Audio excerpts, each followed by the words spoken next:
નમસ્કાર મિત્રો, માનવ સેવા જ પ્રભુ સેવા ટ્રસ્ટ તો સંસ્થાએ સાંજનું ભોજન લઈને શિહોરથી નિકુલભાઈ આવેલ છે। આજે તેમના ભાઈની પુણ્યતિથિ નિમિત્તે તેઓ 40 દિવ્યાંગો માટે ભોજન લઈને આવેલ સાંજનું। તો તમારો ખૂબ ખૂબ આભાર।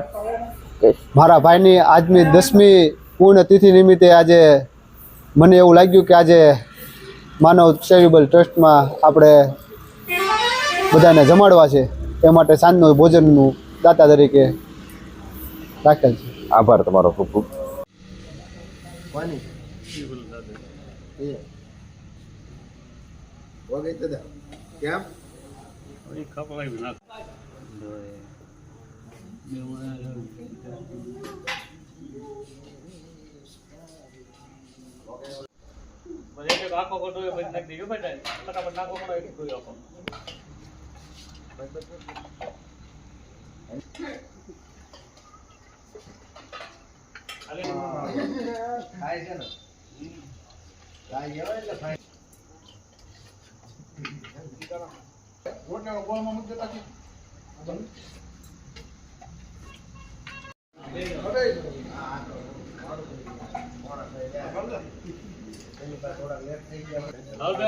વિડીયો ઉતારી લીધો ભાઈ નો? હા, ઉતારી લીધો।